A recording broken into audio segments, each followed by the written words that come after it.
We are in the building, faithful boys. Shouts out to the gang. Been good. P Warrior _9 with a very special guest, Johnny Dale, the Johnny Dale Football. What's going on, brother? Good to have you with us. Hey, it is fantastic to be here. Thank you guys so much for extending an invite. It's definitely our pleasure, man. My brother told me he had been politicking with you a little bit. Also told me that you are the guy to go to when it comes to the film breakdowns. Uh, so I would be definitely interested to know what you've seen. I guess Trey Lance versus Jimmy G on film. Uh, I've been speculating all year, but I guess I would love to hear what you have to say on that. Seeing as though uh, I guess you break it down on a regular basis. Yeah, man. For those who aren't kind of used to my channel or familiar with my channel, I am on YouTube, JonnyDel's Football Academy, and I cover all the games, basically all of our games. I'll do review games and see why things happened and how things happened. Okay. Because it's one thing when you watch the broadcast and you see, okay, we had a big play. Well, how did that happen? Was that a great throw by the quarterback? Was it a great read? Was it great design by Kyle? Was it everything? And sometimes why did a play fail? Sometimes it's a quarterback messes up. Sometimes it's your right tackle messes up and you had a perfect play drawn up. So there's a lot of moving things in there, and talking about scheme and how it all plays together. As far as what I've seen from Trey Lance and Jimmy G, I mean, there, I think we could end up getting down some rabbit holes when you start saying Jimmy G versus Trey Lance. They're two different players, and they have some different skill sets. There are things that Trey Lance will be able to do that Jimmy could never do. I mean, even the most hardcore Jimmy G supporters have to admit that. Okay, and I'm a guy who I've been fairly high on Jimmy for a while, just because of his efficiency in the pocket for quarterback play, of getting through progressions, getting through pre-snap read of the defense through to post-snap, things like that, command of the offense, and then that quick release with high level accuracy over the middle. I mean, some of the windows that he's fit balls into over the last few years are extremely small, and you can see it sometimes highlighted on film of exactly how small those windows are. Now, that's also led to some problems throughout the years. Usually, it's as the fans say, it's the one boneheaded pick he's going to throw a game. Right? We've heard that a lot. So there are things that Trey can do as far as velocity on the ball, ability to drive the ball down the field, ability to run and add a running element to the offense.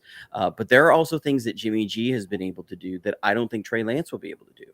And that's not a slight on Trey Lance. That's usually I get pushback on that from people who have been watching Jimmy Garoppolo and have been tired of seeing him and want to see somebody else.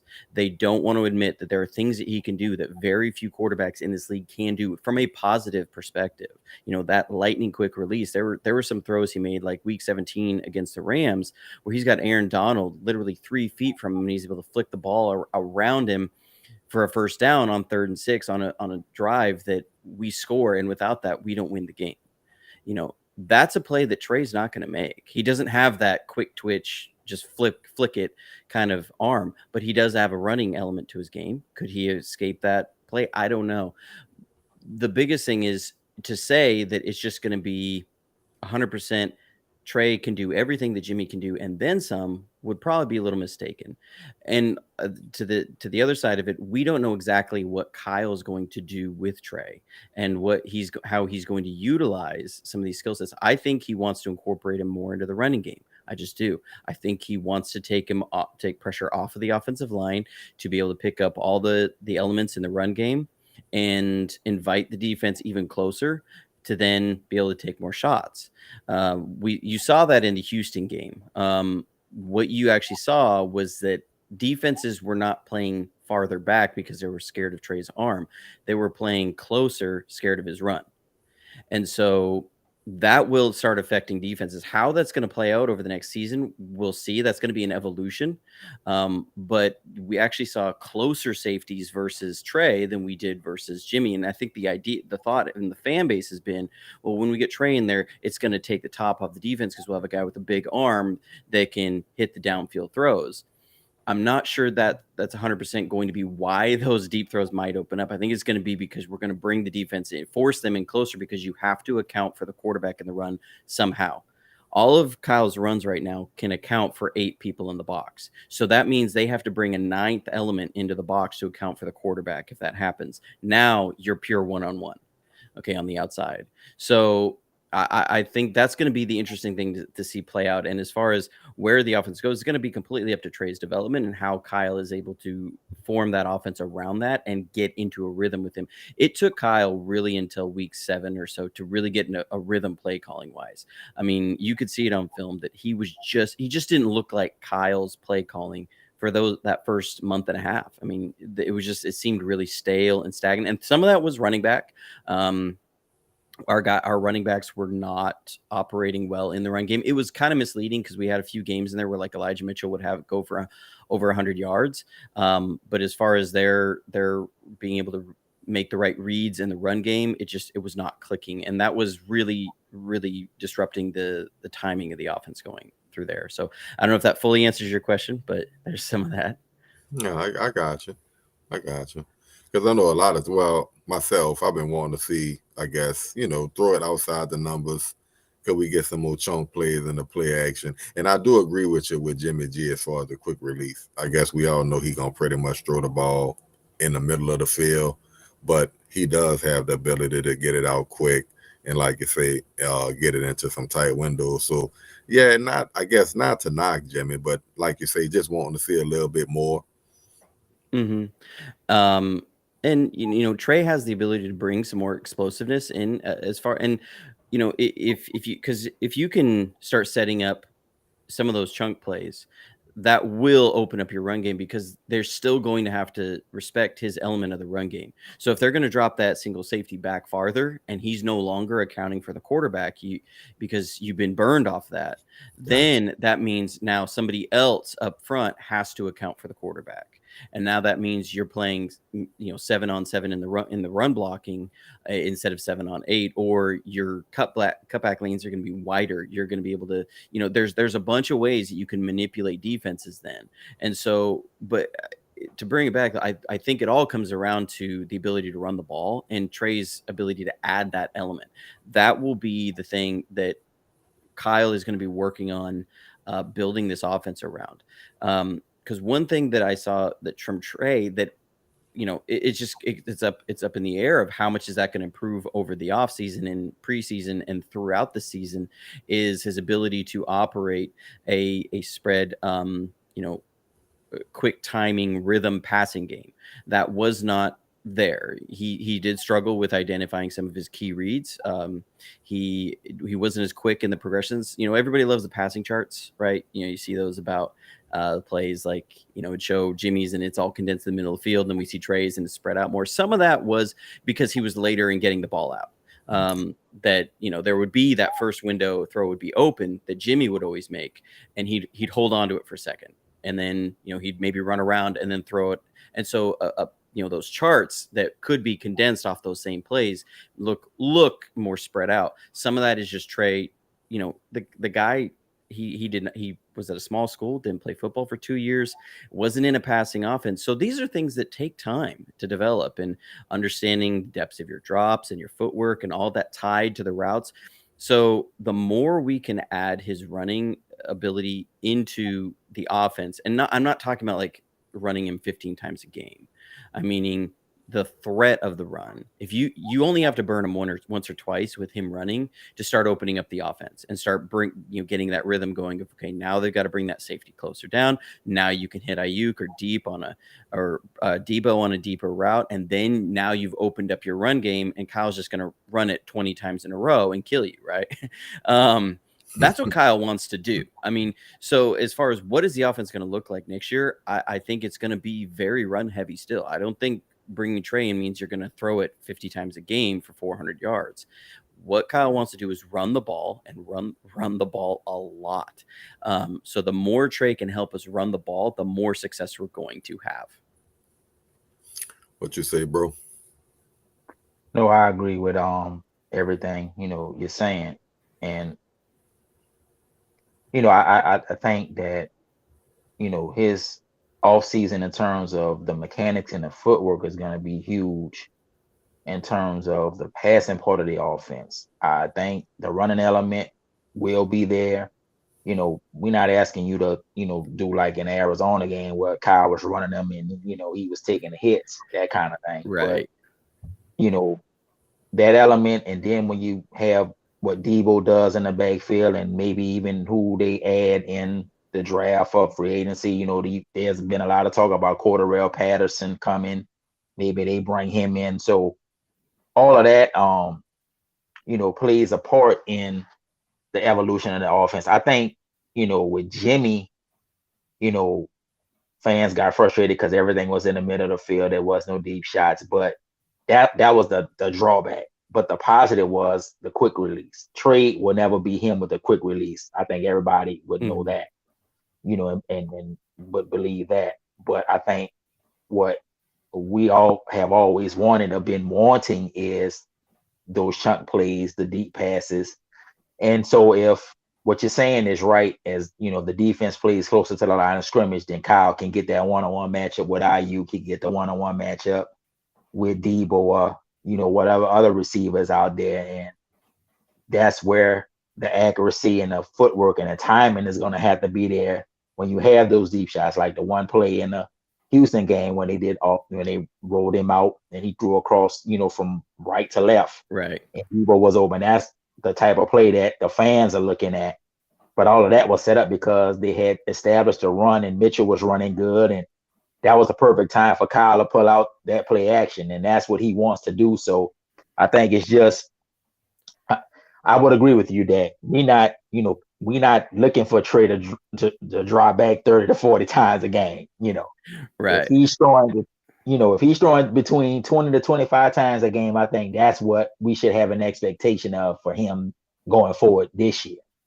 100%. And that play you mentioned, that was a play we called a bunch of times this season. Mhm, Um, and the biggest thing on that one was we actually held up on in our uh, protection. We mhm, called that play. I don't know. There was several times we had it wide open, and it was just it was a hair. The protection held up just a hair too short. Like the Colts game was a good example, mhm, where we had Ross Dwelly blocking a defensive end, and if he holds up for a half a second longer, Ayuk is wide open in the middle of the field. We mhm, tried to run that play against the Cowboys. They covered it up really well. We tried to run it against the Lions, if I remember right. They covered it up well. We ran it against the Packers, and Alexander made that ridiculous play on it, with George mhm, Kittle. Um, we ran it a bunch of times on the season. I remember we ran it against the Bears and they covered it up really well. So mhm, sometimes, it was just covered really well. So some of that is the Texans, and I don't want that to come across the wrong way that I'm saying, oh, it was just the Texans. No, no, no. They're still an NFL team, and that was an amazing throw he made. I mean, to make it from one side of the field all the way to the other, and they had initially played it well, but the backside corner overplayed it to the middle of the field. But the mhm. biggest thing was that because the run game was going so well, that You're right. they bit on the play action fake really hard. Mhm, And because you have that unknown element with Trey, they're going to be playing it really hard. So that's where it comes back to, if we can run the ball and if Trey can help us open up the run, that's when you're going to see some of those big explosives, because the biggest difference we had between this year's offense and 2019, for example, was we were missing the explosive plays. We just didn't yeah. have, we didn't get that until Debo went into the backfield. Mhm, We had very, very few explosive plays. That doesn't mean that they weren't there to be made. We were just really lacking this. Now, some of that was Ayuk was dealing with the hamstring. And then, I pointed out on my channel, there were some issues with the route running that was going on. mhm, He was struggling in one-on-one situations. And then from running back for a while, we were down to Trey Sermon, who was not running our run offense well at all. And mhm, Elijah Mitchell was still growing, so in 2019, our offense really took off in 2019 when Mostert became the lead back. If you remember, he was not the starting running back for the first exactly. like 7-8 weeks of the year. It Mhm, was Matt Breida, and then it was Tevin Coleman. And then once Mostert got in there, because he just had a different explosiveness to his speed and slipperiness, our offense took off. If we can get that run game going. So one thing I would like to see us address this offseason is some more either I don't know if you can count on Mostert just because of the injury history. I mean, he's a guy that has not played many games, period. He's never made like what 10 games as a starter. It's kind of like Jimmy G. Like the biggest knock on him is that dude's just never healthy. That's a number of our guys. And so I don't know if you trust him, Mostert, or you have to say, you know what? And Kyle hates doing this. Goes back to his dad. His dad hated doing it. They don't like investing premier resources into running back, but it's so necessary to have that explosiveness from that position, because like Green Bay, there was one play we had a wide open cutback. I mean, the read was on a 5 technique, and Mitchell didn't make the right read at all, and it was wide open. I mean, if he makes the right cut, it was him and a safety between a touchdown.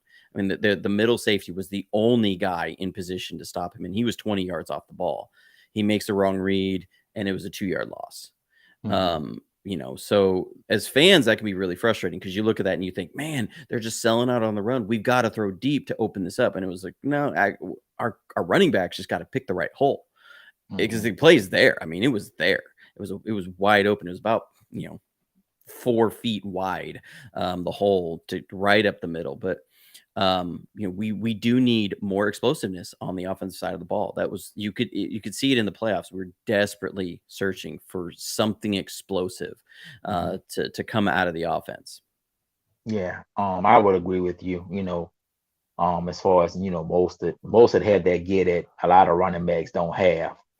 And when we made the Super Bowl in 2019, that took our offense to another level. Not like Elijah Mitchell, in terms of just for the most part, he was consistent throughout the year, and for a rookie, 6, 7 round pick to do what he did, that's pretty fascinating. That's pretty good, but it would be good if they could get that explosiveness, without having to use Debo at the running back position. I would prefer to be at the wide receiver position, to help the passing game. So, it comes down to whether or not they're gonna try to bring Mostert back if they feel he can, be healthy. But now they say Elijah Mitchell, have the 4.3 speed. It didn't, I know he, was kind of hurt at times, and we didn't maybe see that explosiveness. But what do you think about, if they don't bring Mostert back, how could he and Sermon be in the backfield? Because Sermon have the size. I don't know how, his 40 time or whatever, but if they're gonna go to more of a more run heavy offense with Trey being in the quarterback, what do you think, Sermon could contribute to the offense? So Sermon you could tell he was not used to that kind of precision in a run game. Kyle's run game is extremely precise. I mean, you're talking the first 3 steps are exact. You've got to take it this way, this way. Usually they're making the read by their 3rd step, and by their 5th step is the cut step. So by the 5th step, they have to they're changing direction. So decisions on where a running back's going to go have to happen really quickly. You could see hesitancy in that. You could see a little bit of uncertainty, and the precision on exactly the aiming targets were not quite there. We ended up, if most people probably didn't notice, but when he was our starting running back for a few weeks, we were using a lot more what you would call power man running, which is going to be down blocks and pulling guards, because it gives you very defined lanes and there's no reading. There's just, you're going to aim for this hole and you're going to get as many yards as you can and hit the hole hard. With Kyle's zone run, it's going to be, you may against this front be reading this player off the end on against this front. You're going to be reading this player. If you're going to be going against this front, it's going to be that player. There's a number of players that they could be reading depending on the front that it'll be, and that can overwhelm guys really quickly. That did get to Mitchell at times, and again, it's like you're saying, he's a rookie. Debo struggled with that from the running back. The Rams game in the NFC Championship game that did show up. There were a number of lanes that were there that if he's reading the right guy, it goes. But I'm not faulting Debo for that. Debo was put there out of necessity, right? He did not practice with the running backs. If he gets a full off season, maybe that's something that he can get down as far as what he's supposed to be looking at, what he's reading at, where it's supposed to be. So that might be the option. That's going to be up to Kyle and them, and what they see from Debo in that, and during the offseason and in their conversations with Debo, and how much, because I really think that was a role that was meant for Jalen Hurd, or Jerick McKinnon. And it was after Hurd was released, that's when they put Debo in that role.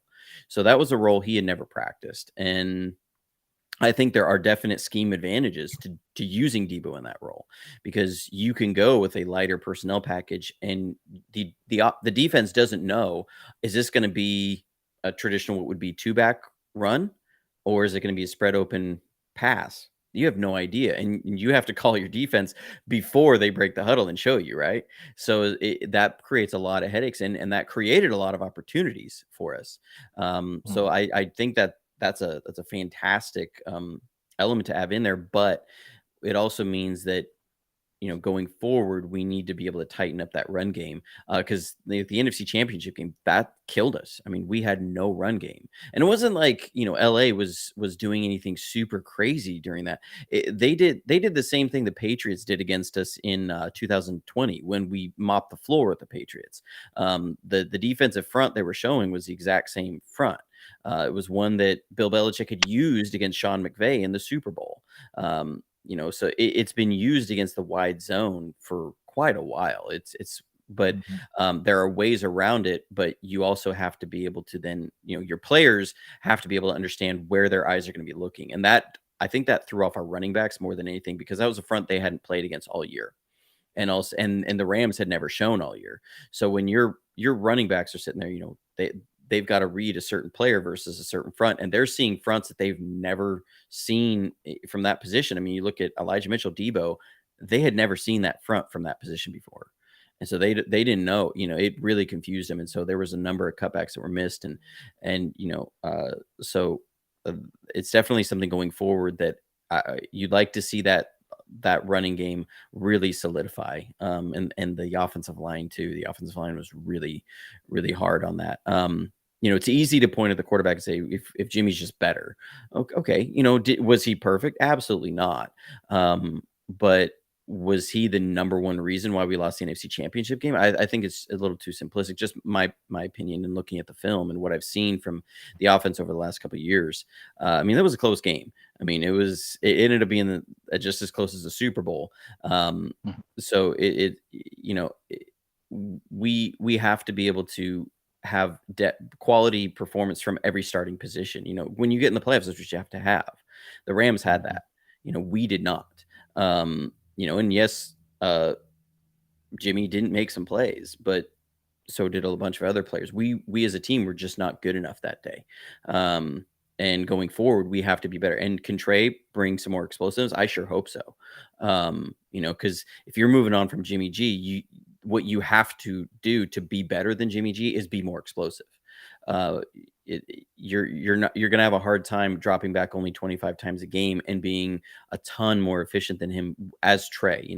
As I'm just looking at it as his skill set. So he's got to be more explosive, and you don't give up 3 first-round picks, to be pretty good. You give up 3 first-round picks to be special. And so, is Trey going to take us to another level? I sure hope so. But we also need to be better around him. If as fans we're hoping that Trey's going to come in and be just so next level that he elevates the whole team and covers up all these things, I think that's putting a little too much on the guy. I think that's going to end up with a lot of unnecessary and unwarranted criticism for him. He's going to have growing pains this year, and we have to be good as a team around him to allow for that growth. And this is a team sport. The offensive line has to do their job. The running backs have to do their job. No, I agree with you. I've been saying that while we want him to play and be the starter, we have to expect that he's going to have the growing pains. He's going to have to have some ups and downs. But in the overall scheme of things, we want him to progress going forward. So by the time the regular season is over and the playoffs will come, we will be in position to have him playing at his best, and the team will be playing at their best. And just talking about the running game and the emphasis on it, what do you think they need to do as far as the right side of the line? Now, McGlinchey was hurt. They're supposed to be bringing him back on a fifth year option. You have Brunskill, but you know, a lot of people, most people figure you got to kind of upgrade the guard position. Now they drafted Aaron Banks, in the second round. Well, he got hurt and he didn't hardly, he really didn't play at all. And you have, Jalen Moore, you have McKivitz, and then you still got whether or not they're gonna bring back Lake and Tomlinson. So what do you think they need to do as far as upgrading the offensive line, or maybe these players that are on a roster will take the next step or take that jump so that we can, have the type of offensive line outside of Trent Williams and outside of Alex Mack, who, we know are consistent and solid performers to, allow the running game to continue to flourish or even go to another level, which will allow Trey to be able to have those explosive plays that we want in the offense. Absolutely. I think number one, Lincoln Tomlinson needs to come back. He's been one of the most underrated players on our offense for several years. I remember it was the first game we played against the Rams, 2019. That's when he won me over because he handled Aaron Donald one-on-one at least 4 times in that game. I remember watching it now, and I was just came away really impressed with him. And we've seen him just get a little bit better every year. And that was one of the best trades that John Lynch made was going and getting Laken Tomlinson because it solidified that spot. And to me, you don't create more holes at this point. You have enough already on your team and enough question marks. So that's not one. So you make sure you bring him back. Right tackle. I know they picked up McGlinchey's 5th-year option. Personally, McGlinchey's been a very good run blocker.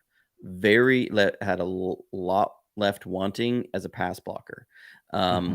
And that's my biggest concern for Trey going forward. I know people will say, well, Jimmy was a statue and you get a more mobile quarterback back there, it'll help your offensive line. If you actually look at the numbers, mobile quarterbacks get sacked more than any other quarterbacks in the league. You look at league leaders in sacks taken in 2020, 19, and 18.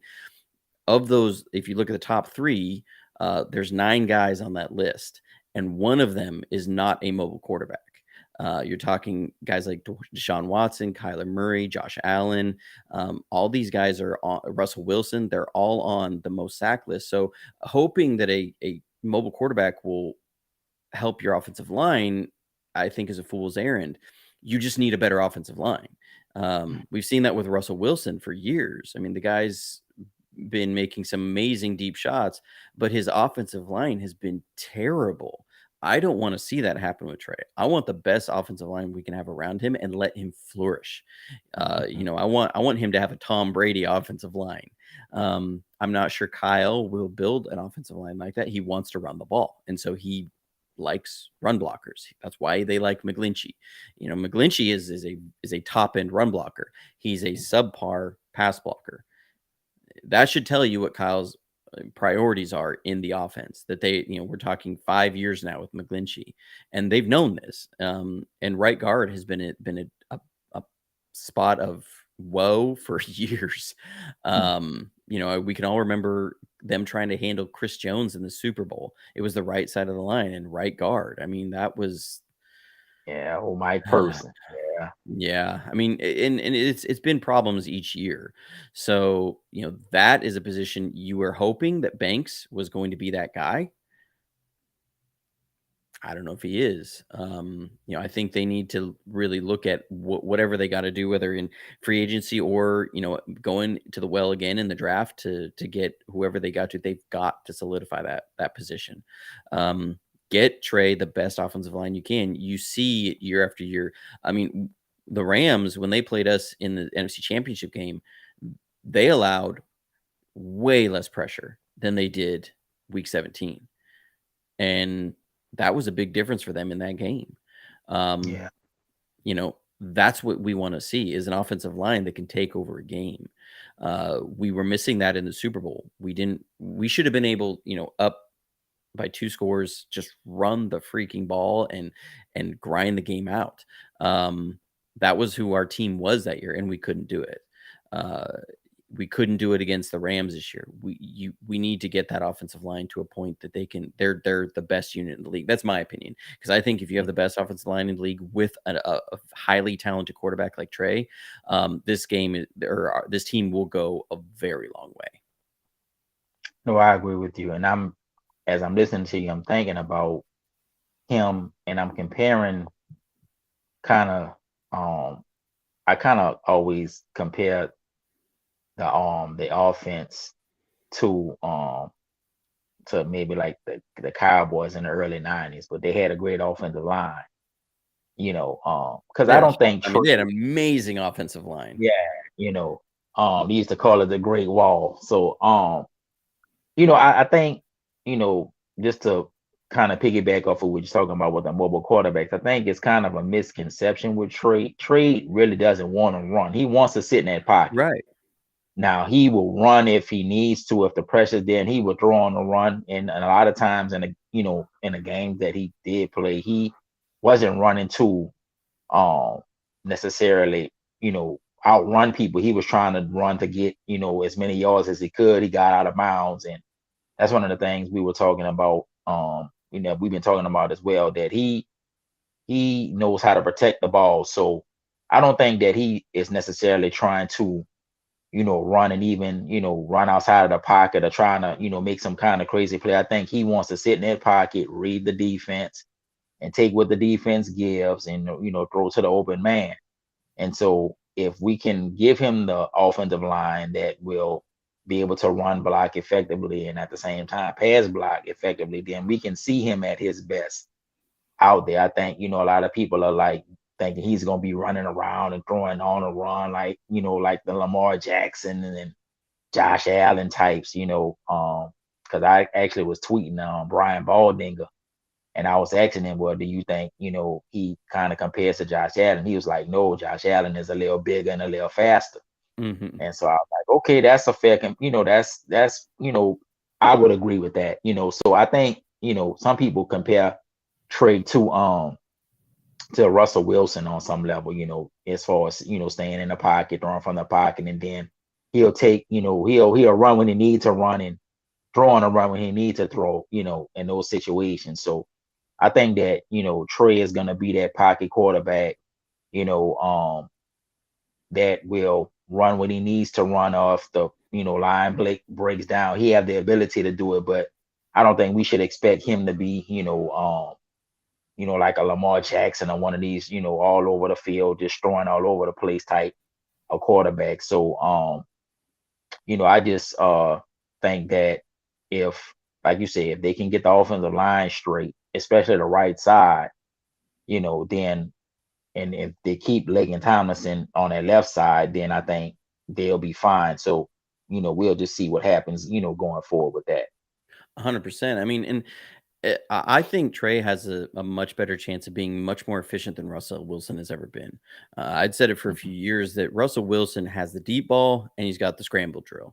He doesn't run a timing offense well, a short and intermediate. And it was funny, as the season went along this year, I was checking out the Seahawks subreddit, because we all hate the Seahawks. So watching them flame out this year was amazing.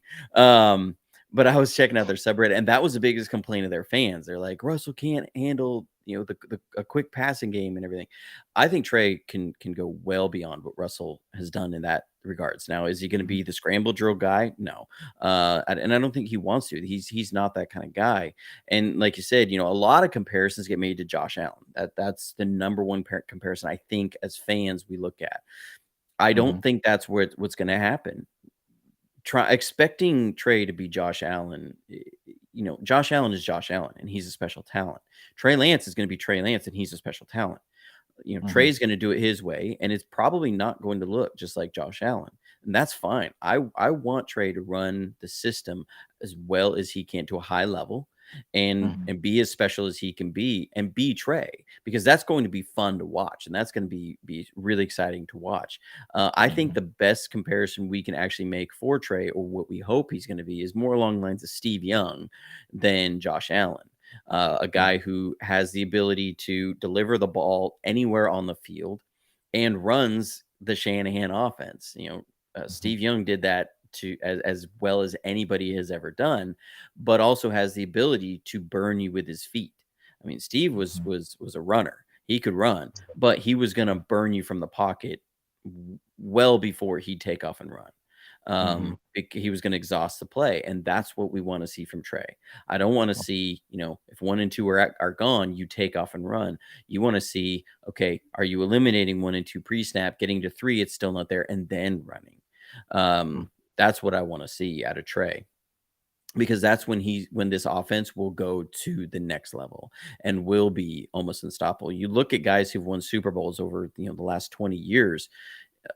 They're all system, all but maybe one or two, or I would say two. I'd say Russell Wilson and probably Patrick Mahomes, when he beat us, were high system quarterbacks. There wasn't a lot of scramble drill. There wasn't a lot of the wow throws. As far as off schedule stuff, it was guys who could run the system that they were running very well. Um, and that's just history shows that type of quarterback play will win you a lot of Super Bowls, if you do that at a high level. That's what I want Trey to be. The wow throws, that'd be cool. I'm sure he's going to have some amazing throws, but what I'm really hoping for is run the system at a really high level. And to do that, you got to give him an offensive line. I don't want to see him get bad habits. We saw that with Alex Smith, right? It almost became a running joke in '07 that Alex was going to drop back, roll to his right, and throw it out of bounds. Right. I remember that was a talk in '07, because Alex was so scared from that rush, because he just got his shoulder separated from it, that he would drop back and he'd just take off and bail to the right. You don't want to kill a young guy and get bad habits. So get him Mhm. an offensive line, protect the snot out of him, let him grow. Don't put too much on him too soon. Run the ball well, and let's go win a whole bunch of games and see where we end up in January. I mean, because that'll be fun.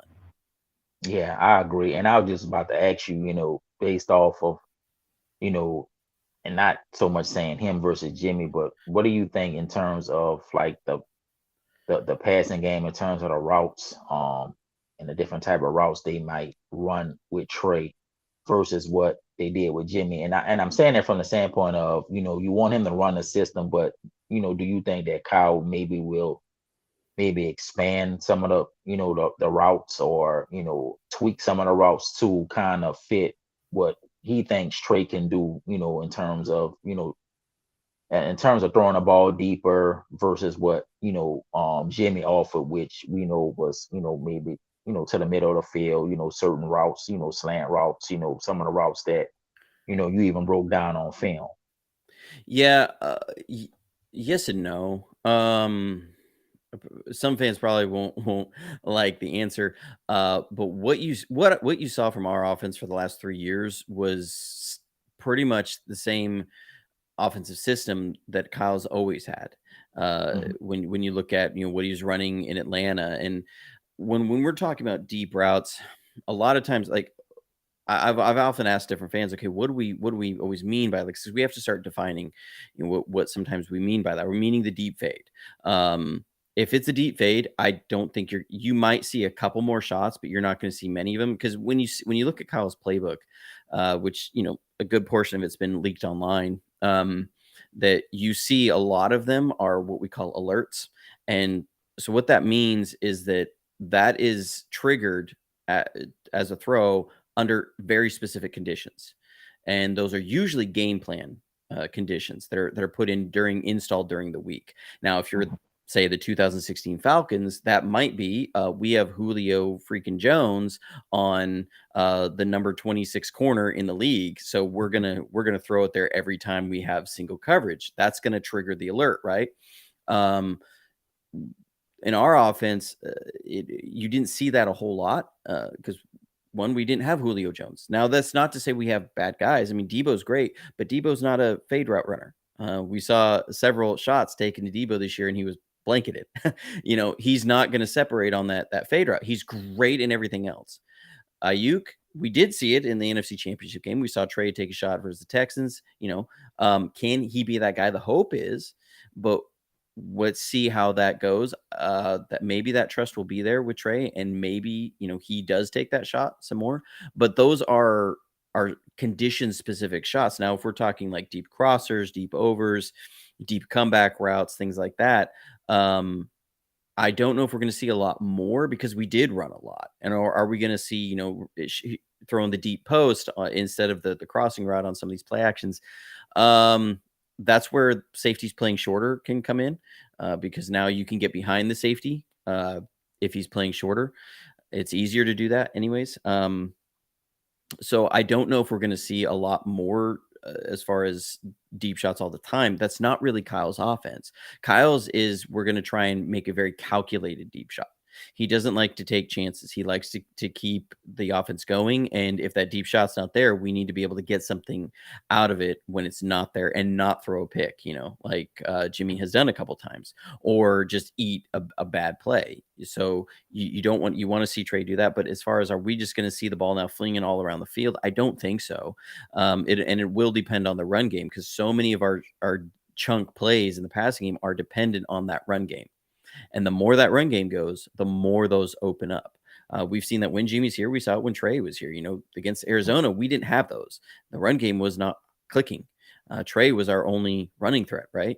Against the Texans, we actually had a running threat, and those chunk plays start opening up. We've seen it same with Jimmy. When the run game is humming, those chunk plays are just wide open. Kyle doesn't want to take just a bunch of.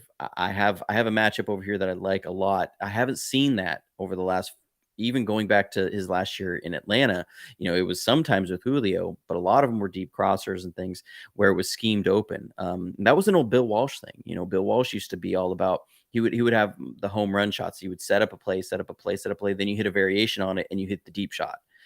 Kyle's very much the same way, and so. It's going to come down to, can we open up the run game and can we get the run game going? And then you're going to see Trey's special ability to throw deep really shine. But as far as is this offense going to look night and day different? I think maybe just because of quickness of processing and where guys like, because Jimmy loved to just jam balls in over the middle. He was very, very aggressive with that. People always said Jimmy was a game manager, and he was not. He was very aggressive. He was oftentimes too aggressive because he could fit the ball into some super tight windows at times, and other times those windows were so tight they weren't there. But he thought if I could just turn my head this way, I'll move this guy 2 feet, and that will open up this throw. No, even if you move him 2 feet, that's still going to be an insanely tight throw, and those kind of plays would end up as picks. So, Jimmy was very, very aggressive over the middle, and I don't think Trey will be as aggressive. So how the offense looks will be different based on that. But as far as, is it going to be, all of a sudden now we're seeing a lot more deep routes and is the offense, I don't really see it that way. I think Kyle's going to run his system. And if we can get things going, it's going to look great. I mean, it's going to be fun, and we're going to see the chunk plays. And so I don't think it should be a concern of, that we're not throwing it deep enough. We're going to be explosive if the offense works the way that Kyle wants it to. Yeah. So no, I agree with you. I think, it's a misconception. The fans everybody want to see them at home throwing a deep ball and this receivers running wide open, which with Kyle, he can scheme it open. And I agree with you in terms of setting up plays, multiple plays set up that one big play that the fans want to see out there every Sunday. So and I think that's what we should want from Trey. Just run the offense the way that he designs it. I was gonna ask you, is he better being under center as opposed to being in a shotgun? Because they really always kept Jimmy in the shotgun, never really had Jimmy under center. But at North Dakota State, you saw Trey under center a lot. So do you think he would be better under center versus in the shotgun, or do you think it will be fine no matter if he's under center or in the shotgun? That'll come down to his development with his footwork. Because when he was under center this year, a lot when he threw, it was pretty much play action. There was very little drop back passing from under center. Because when he was at North Dakota State, he ran under center a lot, but it was usually either they were going to run the ball or it was play action. There was very Hmm. little drop back passing. So he had never, and I think I read this in an interview, he had never taken a 5-step drop or a 7-step drop from under center before. That's a big deal. If you've never done that before, and now you're in mini camp and training camp trying to learn how to do this to then go against NFL teams in a timing precision offense. I mean, a timing precision offense, that means your footwork has to be perfect in your timing so that when you hit your back step and you throw it, that receiver is going to be exactly where he's supposed to be, and with everything in it. And if that's not something that you've done 1,000 times, it's going to be real hard to do when live bullets fly. So that will depend on his development this offseason. Now in the shotgun, you obviously have more ability to add his running element to the run game, and change where you have conflict. Whether it can be on a defensive tackle, it can be on a defensive end, it can be on a linebacker. When he's under center, it's just going to be usually be your defensive end, trying to protect against a naked boot or something. So there's more things he brings to the table. So a lot of that's going to depend on how defenses play him, and that'll be kind of what will be fun for me to watch during the year, is how defenses play him and how it's going to be different, and then how Kyle adjusts that through the year. Because Kyle is one thing he's really good at is starting to see how teams play his team that year throughout the season and then adjusting. We saw that this year, that teams were playing us just a little bit differently at the beginning of the season. We saw a lot more bear fronts than we had seen before, and it was making things very difficult. And Kyle would say it. He'd come out in his press conference. He'd say, "Well, they showed a look that we hadn't seen them run all year yet, or we hadn't seen them do." And we heard that several times through the season. And a lot of it was teams going back and doing what other teams had done that worked against us. And it was messing with what the looks guys had seen during practice. So a lot of inexperience showed in those things. So I guess all that to say, shotgun versus under center, to me, I'm not usually concerned about that as much, from the perspective of is one way better than the other. Not necessarily that they're different tools, so it depends on, uh, ideally you'd like to be great at both, because then you have all the options on the table and you don't have to take one off the table, or you don't have to feel like you're sacrificing something, or you have to scheme around something. And that's where you also want to think Trey can take everything, because if he can do everything and do it really well, which is again what you hope for with a guy at 3 first, then you don't have to scheme around things. You don't have to scheme, necessarily, Trey's really good at throwing the deep ball, so we're going to have all these deep routes. Well, teams will adjust, well, if he can hit everything in there, that's when you start seeing the special guys. And so yeah. Okay. So let's talk about the defense, for a few minutes. We saw in the playoffs how the pass rush, really came to the forefront. With Eric Armstead, when they moved him inside, and they had him paired next to DJ Jones. When you looked at the tape, how did it take the defense to, the level that it was in the playoffs versus what they had been doing before they made that switch inside with Eric Armstead, being paired next to DJ Jones? Man, that was huge. Really that was all about Javon Kinlaw, Hmm. because he was supposed to be that 3 technique. The DeForest Buckner, that's what he was supposed to be. And we saw in 2019 what our defense looked like when we had a solid 3 technique. And DJ Jones, I've been high on that guy for a while. And he really came alive as the season went. But early in the season, Kinlaw was up and down, and he did not look 100% when he was there. You could see he was dealing with knee problems. The power and the anchoring was just not quite there. And then moving in and out, it was Kevin Givens and Kerr was in there, and it just was not. Givens was good as a rotational guy, and Contavious Street was good as a rotational guy, but they're not guys you want in there 70% of the snaps. And so the moment they had to shut down Kinlaw and say, okay, we have been great when we've had a great 3 technique. Because that's why they went and spent the draft capital to get Javon Kinlaw, was to get a great 3 technique. It wasn't to get an okay guy or, just a guy. It was to get a Mhm. great player at that position, because that would be able to solidify everything along the line. Moving Armstead in there and then him getting into that role, that's what just elevated our defensive line. I mean, because if you followed Ebicom's career, would you say that that was going to be a premier defensive end, in for run stopping even? And we had him as a base defensive end, and man, it worked great because you had enough good spots along that defensive line, and our defensive line shined, as it went. The other part was the emergence of once you didn't have Kinlaw inside anymore on passing downs, you let Arden Key get into that role and just know that was his role and flourish in it. So going forward, the biggest thing that you've seen with the team, period, is guys being able to get into their roles and get comfortable in their roles. Because we're a do your job kind of team and defense, and the more guys can be in there and not have to get moved around all the time or be uncertain about what they're going to do, the more they can flourish. Solly used to say that, all gas, no brakes. Put guys in a position where they can just go and they can do one thing, and they can do one thing really well. While Kinlaw was up and down, it left everything else in flux. So, how his off-season recovery goes is going to be huge for us. But if not, I guess we do have the experience of Armstead there. Do we bring Ebicom back? Do we bring Arden Key back? I think Arden Key may have played himself into a pretty big contract. So he may not be an option.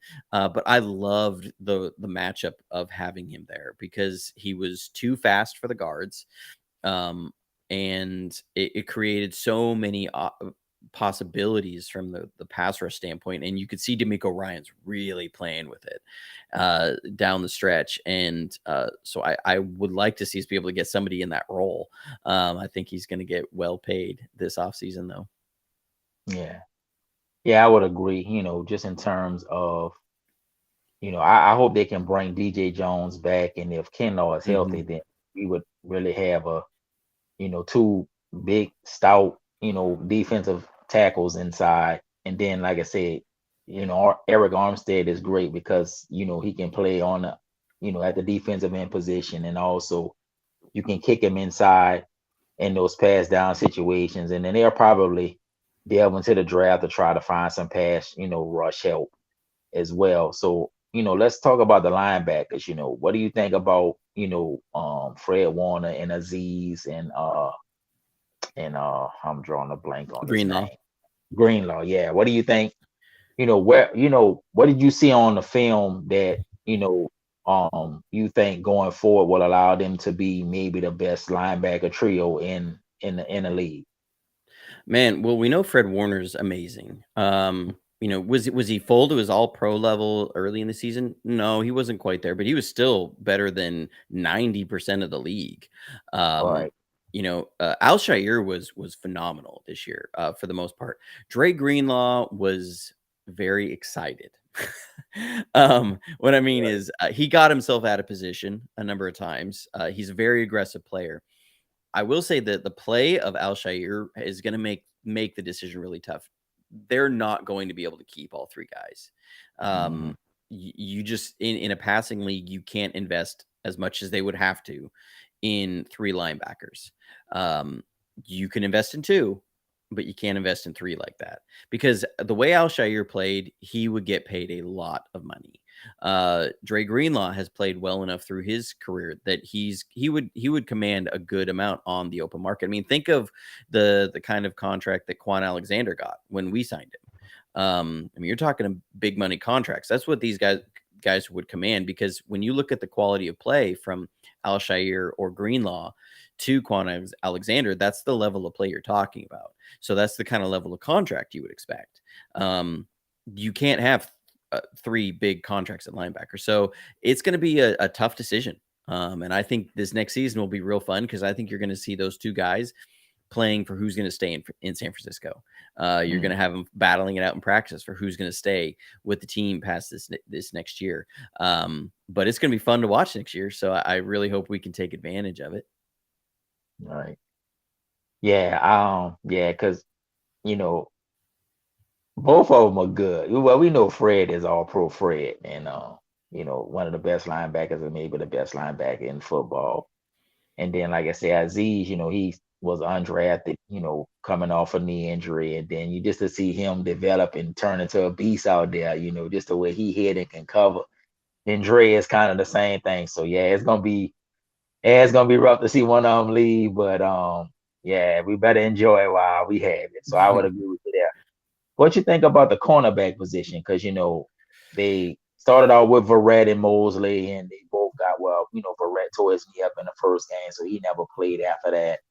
And then he had Diamador Lenore, starting off, and then I don't know if he went into the doghouse or lost confidence, and then they put Josh Norman in there, which we all knew that was a liability, and then Emmanuel Mosley came back and kind of solidified one side, but then Amber Thomas, like out of nowhere, just came through and started to make plays. So what do you think, I guess, if you kind of break down each player, what you saw on the film, should they, stick with Amber Thomas and Mosley as the starters, or do they go out in free agency or even in a draft and bring somebody in to kind of push Thomas, or what based off what you saw on the film, what do you think they should do? Ambry Thomas was really after the Bengals game really did a lot better, and was really it was by the Cowboys game he looked phenomenal in the playoff game against the Cowboys. So I think that's a spot that you can, as long as he doesn't take a sophomore slump like a Dante Pettis, or what Ayuk was starting to deal with this year. If he doesn't hit that, then and say, look, I played really well and I've arrived. No, stay hungry, get after it. You're looking at a guy who could be very, very good in this system. Diamador Lenore, I think the week one and that he looked week 1 and 2, he looked a little bit better than he was. He got away with some things. One of it was we were playing the Lions and they didn't have any great receiving threats. Week 2 was we were playing against Jalen Hurts, who is not the most accurate quarterback, and that really saved him several times. Green Bay, he got exposed, and it wasn't just physical abilities. There was some of that. There was a lot of not understanding how to play within the system. Like, for example, I remember there was one play we had we bracketed Devontae Adams. It was man coverage, and we bracketed, and we had bracket coverage. So we were rolling a safety over the top. And what that means is the corner is going to then play in a trail technique. So he's going to play trailing behind the receiver, so, because you have a safety over the top. So you have him bracketed underneath and over the top. Well, at the snap, Lenore immediately works outside and works in over the top coverage. So he's running just a step in front of Devontae Adams, and Rodgers back shoulders him. Okay, well, why are you playing over the top on Devontae Adams when you have a safety rolling over the top of you? That's a problem of understanding your role in the coverage. The throw that Aaron Rodgers made to beat us in that game, we were in cover 2 man, and Lenore's playing like he's playing in a bail technique, like he's in deep quarters coverage. So he's playing soft and with his hips turned to the inside, giving up an inside throw with a huge cushion when he's supposed to be in man pressed and take inside leverage to force the throw over the top, because that's where he's going to have safety help. He didn't understand his role in the system at all. And it was one of the easiest throws for a game, to set up a game winning field goal I've ever seen. I mean, it was wide open. And it was because Lenore just didn't understand. And there was a lot of this throughout the year. And I think that's what you ended up seeing wasn't as much that Lenore got in the doghouse, is that we weren't having to rely on him anymore. And so he just dropped to his natural spot on the depth chart. So Mosley, he's kind of like, a number of our guys. One of the problems has been availability. He's been banged up a lot. So do I want to trust Mosley for 17 games? No. And when he's been in there, he's been okay. He's not great. We saw he could not cover OBJ at all in the championship game. I mean, the Rams' wide receivers torched us in that game. Now, they are premier talent, but if you're talking about a team that wants to go to the Super Bowl, then you need to be able to match premier talent. in some way. We couldn't even get close to matching the talent that they have on the outside on the in our from our corners position. So we need an infusion of talent. Verrett, when healthy, can be that, but I mean, we're talking a guy who's coming off his second major knee injury. He had a torn Achilles. The guy's missed a lot of time. So I would bring Verrett back on a vet minimum contract, because you cannot count on him. If he's there, he's going to be great, but you can't assume that he's going to be healthy for all 17 games. So that means we need an infusion of talent at the corner position. Does that come in the draft? Does it come in free agency? That's up for our front offices to decide, and I think a lot of that's going to depend on what we can get back from Jimmy Garoppolo in a trade.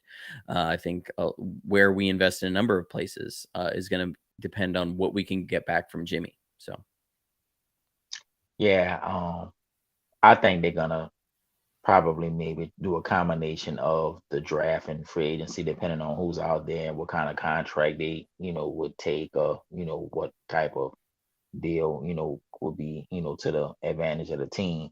What do you think about as far as, K'Wan Williams, the slot? Do they need to bring him back, or do they need to look to the draft for, free agency if there's a good slot cornerback out there based off of the film with him? What do you think about K'Wan Williams?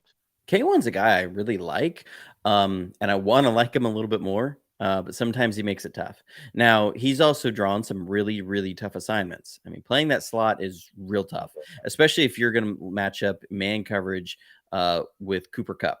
I mean, there's a reason Cooper Kupp just tore the league up this year. So, if we're looking at that and say, well, he couldn't cover Cooper Kupp, well, nobody could really cover Cooper Kupp. Exactly. So I think K1, when he's played, he's been as solid as you can get from a slot guy. Has he been a game changer? Not always, but is that really what we need? And are you going to get the bang for your buck with an investment somewhere else? I think K1 would be fantastic to still have there, and roll forward with.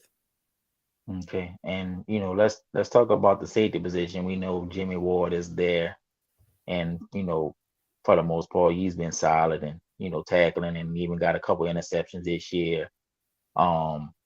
What do you think as far as Tart? Should they bring Tart back, or should they roll with Hufanga, or even Tavares Moore coming off of his injury? Tarvarius Moore was very intriguing. He looked pretty good when he was starting for Jimmy Ward back in 2019, and he's got a ton of speed. The thing about Tart is, he's another guy I want to like more, because when he plays, he's generally really good. Now, his one knock has usually been lack of making some big plays, and that really showed up horrendously much in the NFC Championship game. But when you look at just like a scouting report on the guy, he's got great range, great size. He can play in the box. He can play deep middle. He can play deep half. He can cover tight ends.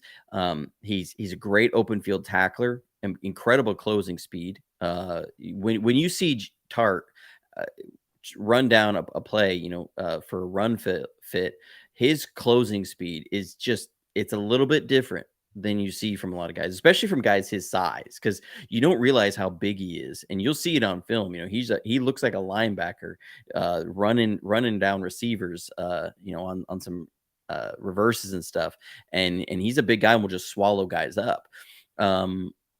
He's always injured though. He's good to miss like 4, 5, 6 games a year, and he's good to always, and he's good to miss a couple halves.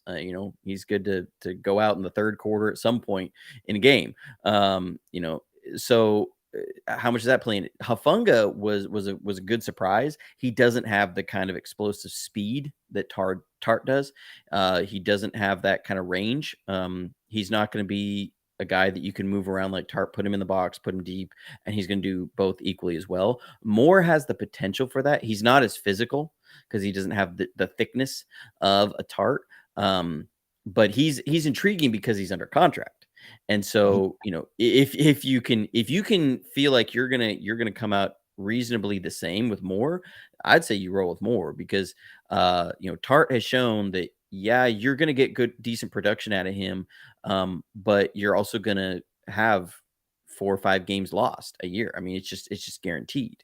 So Yeah. I don't, it's like what we've been saying with a lot of guys. The best ability is availability, and if you can't be available the whole time, at this point, I'm like I said, I would like to like him more, but those things make it hard to say, okay, yes, we need to bring this guy back. I'd be willing to roll with more and then look into the draft, or again, maybe a vet to bring in and provide some depth there in the secondary. Yeah, I would agree with you with Moore. When he was playing and was healthy, he was producing, I think the thing that I saw was, he took bad angles at times, Hmm.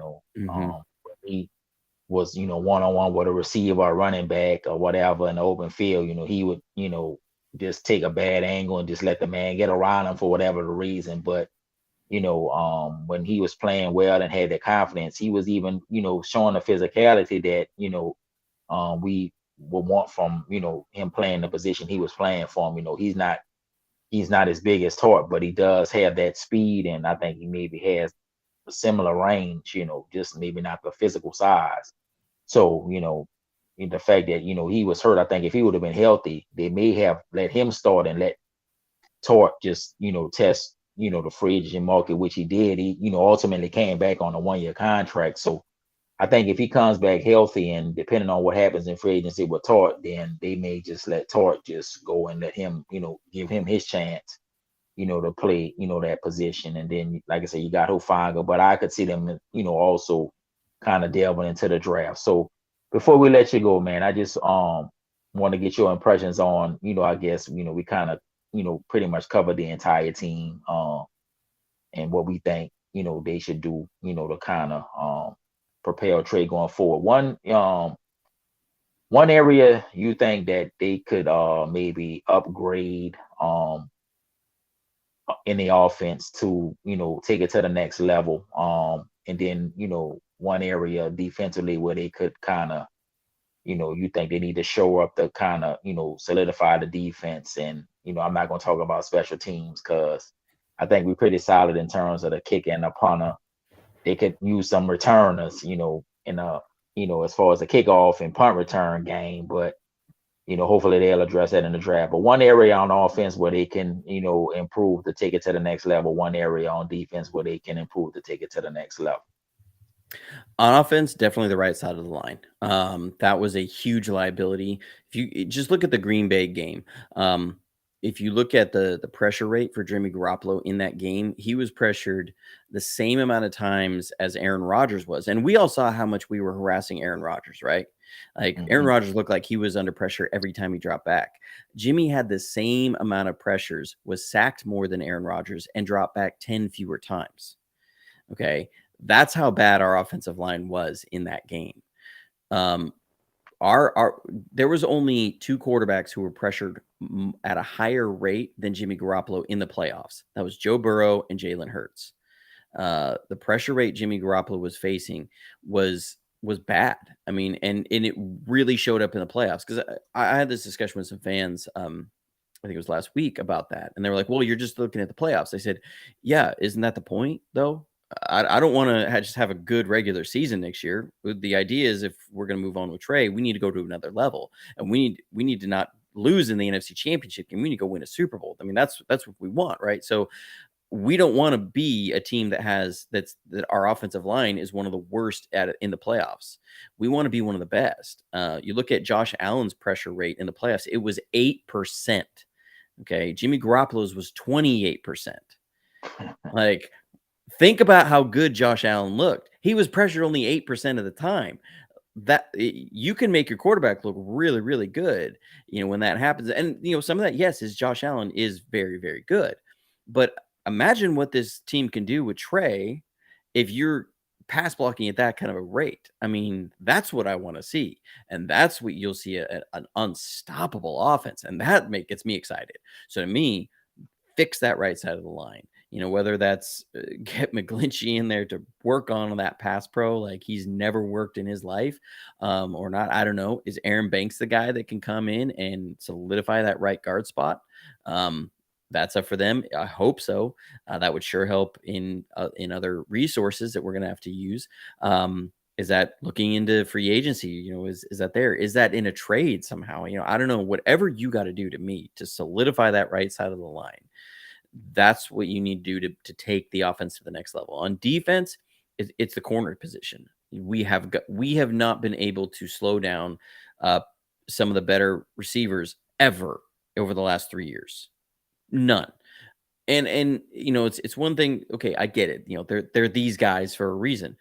But when you get into the playoffs and when you get trying to go deep, you have to at least be able to slow them down. You have to be able to match up in some way. That's what killed our Niners teams in the 90s was we go play the Cowboys and Michael Irvin he was a headache the whole time. We go out, we get Deion Sanders, we win a Super Bowl. We lose Deion Sanders, we don't go back to a Super Bowl for 16 years. You need to be able to have a premier talent on the outside somewhere. You look historically, what we did versus the Bengals, Jamar Chase, he just torched us, right? Bad. You look at the Tennessee game, they were only running 3-man routes almost the entire game, and AJ Brown went off on us. Three receivers versus 7-man coverage almost the whole game, and the dude was racked up so many yards coming off an injury. Come on. And then you have the NFC Championship game. We could not stop OBJ or Cooper Kupp. If you go back to 2019, we lost to the Falcons when Julio Jones went off for like 160 yards. You look at week 3 versus the Packers when we played him this last year, we couldn't stop Devontae Adams.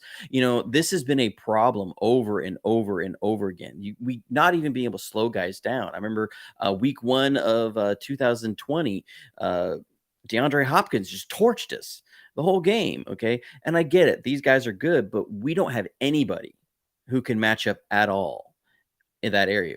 We have got to get somebody there that will be, at least a top 15 corner in the league, to be able to solidify that. You can't just let quarterbacks get bailed out by heaving it up to their top guy when the pass rush is getting home. Otherwise, why do you have such a great pass rush? So, to me, we got to get that corner position solidified. You got to get that right side of the line nailed down. If that happens, this is a Super Bowl team. If you don't get those, you're hoping that Trey is Superman to elevate the team. But we've also seen that the Supermen weren't enough. This year, Josh Allen and Patrick Mahomes put on one of the most amazing performances we've ever seen. It was not enough. Josh Allen needed his team to play defense for 13 seconds. Okay.